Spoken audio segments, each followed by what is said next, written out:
Welcome to the Deep Dive. Today we're tackling a book that kind of throws some serious shade at our usual self-help notions. Mark Manson's The Subtle Art of Not Giving a Feck. Yeah. Now, this isn't about turning into, a couch potato who cares about nothing. It's about something much sharper, actually. Exactly. Manson's work is, well, it's a counterintuitive guide to living a better life. It focuses not on chasing endless highs, but more on strategically choosing our battles. Choosing battles, okay. Yeah, deciding what truly deserves our attention, our energy, and what we can just happily ignore. It gets into some uncomfortable truths, definitely. Stuff like rejection, pain, even the one certainty we all face. Yeah. Death. Right. And look, the book covers a lot of ground, but we're going to zero in on some of the ideas that really pack a punch. Rapport stuff. Yeah. Think of this as like your fast track to understanding how to navigate the messy reality of life and maybe find a more solid sense of well-being by getting crystal clear on what's actually worth your limited supply of frecks. So let's dive in. Okay, let's do it. Let's maybe start with a concept Manson calls the don't try paradox. He uses the story of Charles Bukowski to illustrate it. Bukowski, the writer. Right. Yeah, the writer who, by his own account, was, well, a pretty heavy drinking, down on his luck kind of guy, who then unexpectedly found literary success. Yeah, he called himself a loser for decades, didn't he? Right. So 30 years of his life were just a meaningless blur. Wild. Totally. Then, in his 50s, this small publisher takes a chance on him. He's got this choice: keep the dead-end post office job or risk it all as a writer.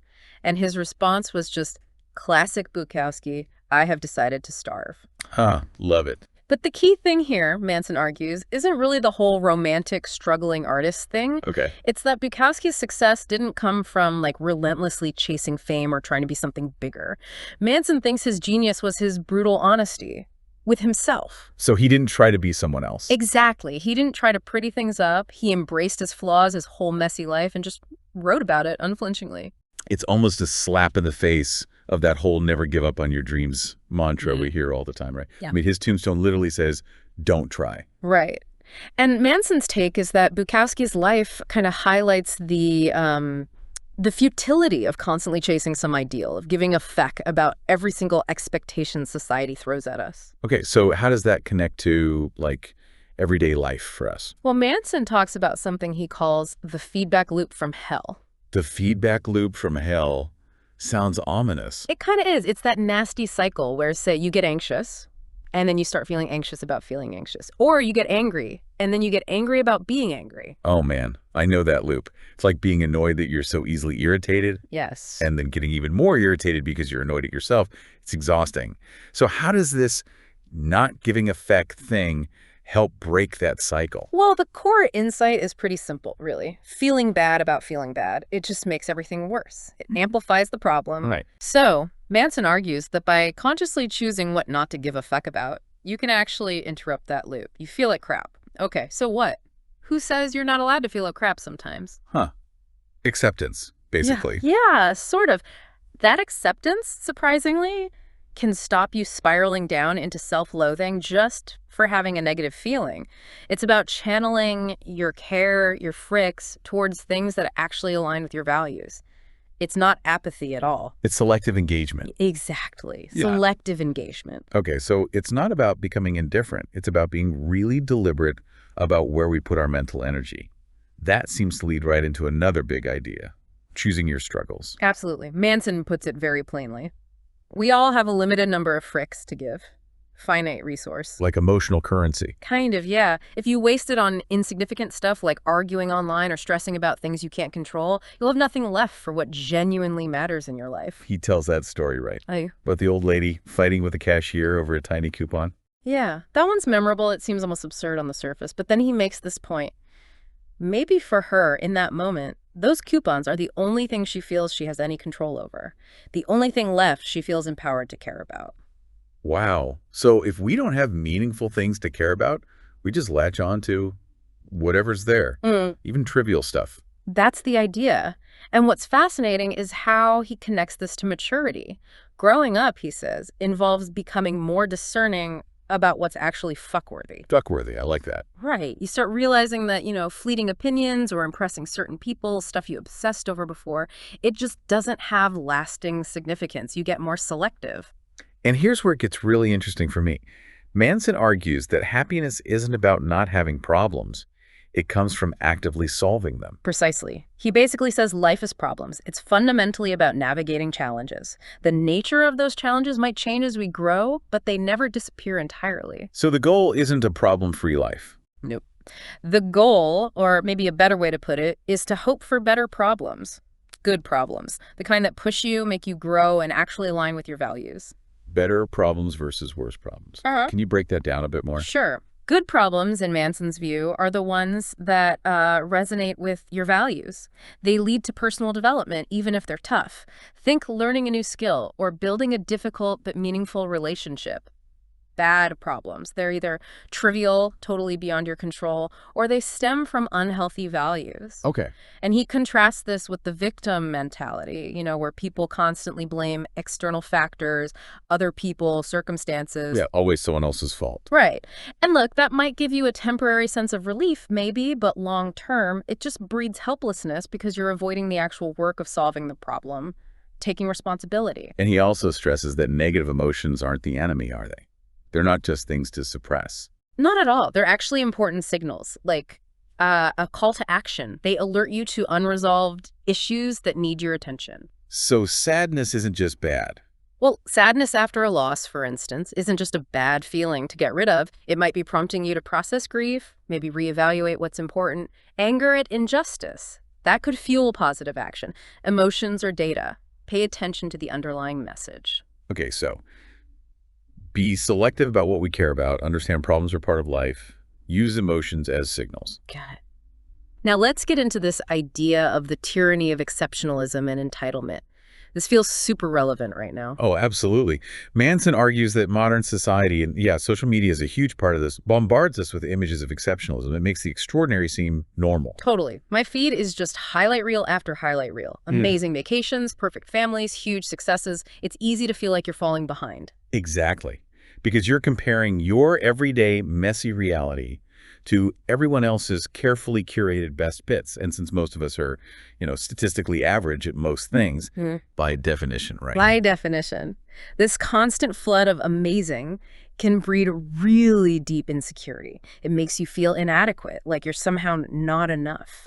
And that feeling, Manson suggests, can fuel a sense of entitlement. Entitlement, like feeling you deserve good stuff just because. Yeah. Without actually earning it. Pretty much. He uses this character, Jimmy, right? This super optimistic startup guy. Oh, yeah, Jimmy. Full of amazing ideas. But zero actual action or self-awareness. He thinks he's destined for greatness, but kind of relies on everyone else. He's got high self-esteem, but it's totally disconnected from reality. That's Jimmy. His sense of worth is based purely on how good he feels about himself, even if his life isn't going anywhere. Manson argues that genuine self-worth actually comes from how you relate to your negative side, your ability to see your flaws and actually work on them. So entitled people are often blind to their own issues. Often, yeah. And think about that story Manson tells about the principal, Mr. Price, searching his locker. Yeah, that was intense. And they found nothing. Right.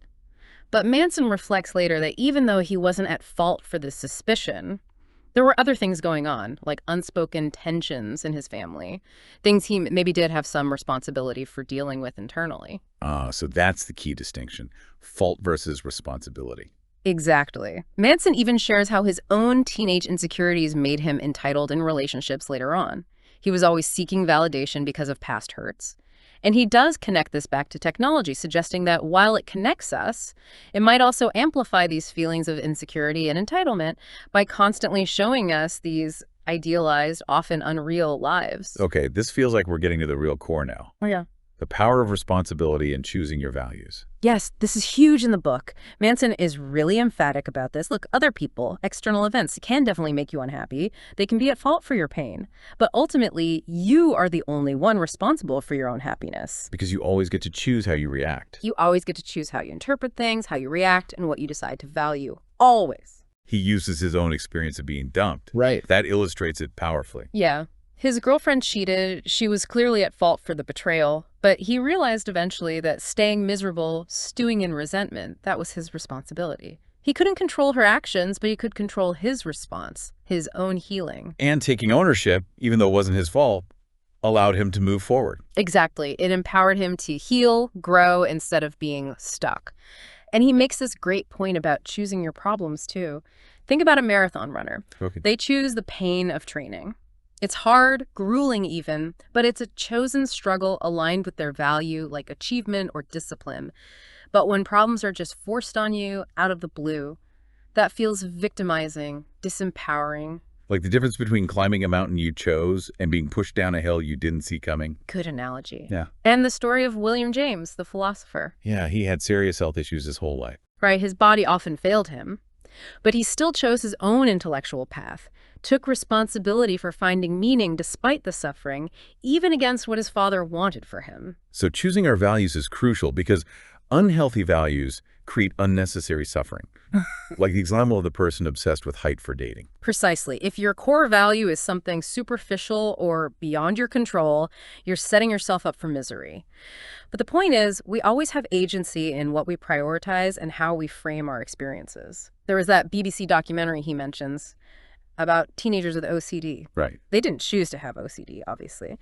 But learning to manage it involved actively managing their values, accepting imperfection, choosing how to live a meaningful life with the condition. It comes back to that metaphor, doesn't it? Being dealt cards in life. You don't choose the hand. But you are always, always responsible for how you play the cards you're dealt. That really sums it up. Yeah, that's powerful.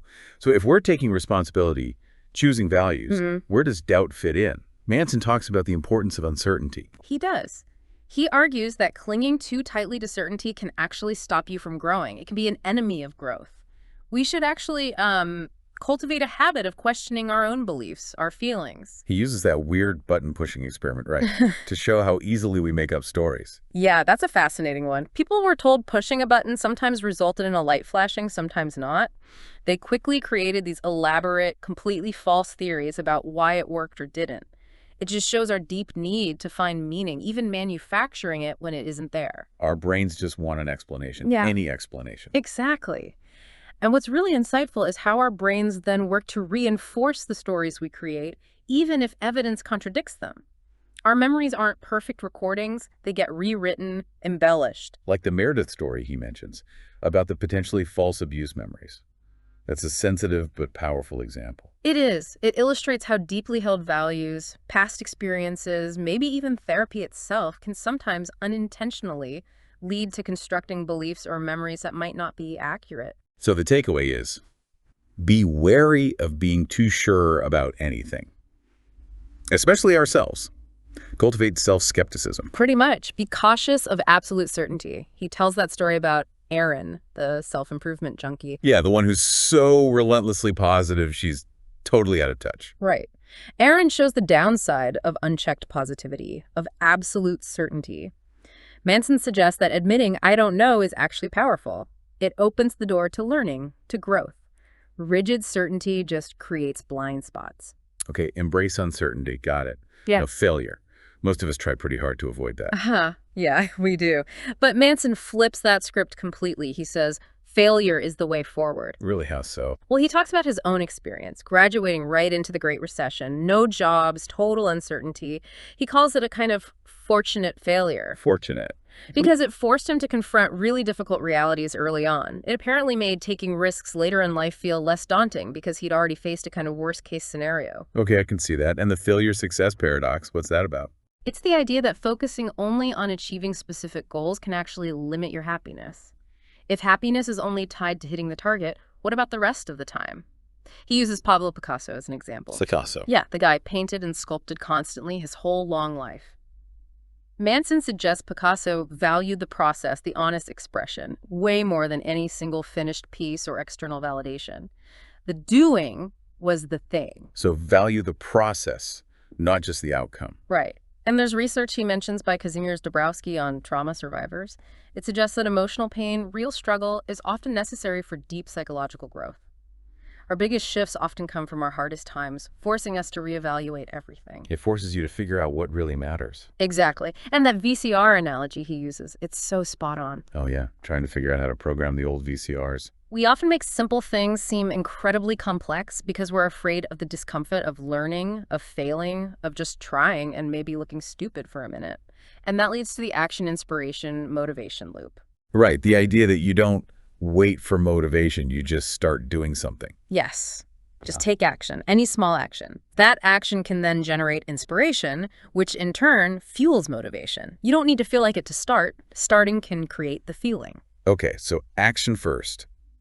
All these ideas seem to build towards this concept of freedom through commitment, which sounds like a contradiction at first. It does sound counterintuitive, doesn't it? We usually think freedom means having unlimited choices, endless options. Yeah, keeping your options open. But Manson argues the opposite, really. He talks about his own experience traveling everywhere, constantly moving. The digital nomad thing? Kinda, yeah. He realized that all that breadth, all those superficial experiences, lacked depth. They felt meaningless after a while. So quantity over quality wasn't working. Not for him, not in the long run. And his time in Russia, in St. Petersburg, where people are super direct, blunt even. Yeah, he found that liberating, strangely enough. Totally. It was liberation through accepting rejection. The freedom to just say what you think without constantly sugarcoating everything. Okay. So how does commitment create freedom?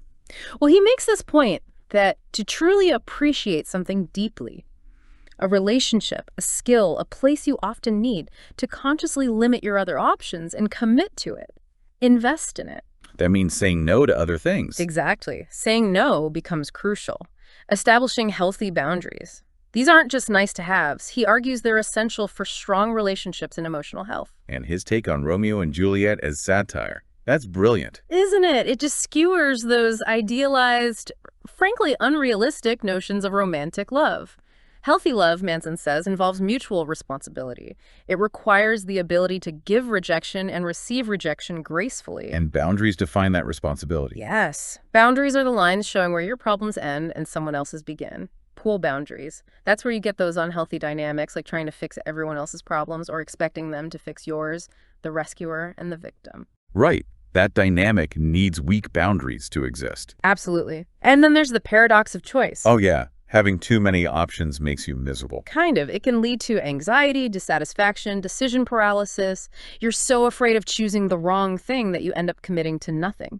Manson's point is that commitment, while yes, it limits your breadth, it unlocks the potential for real depth.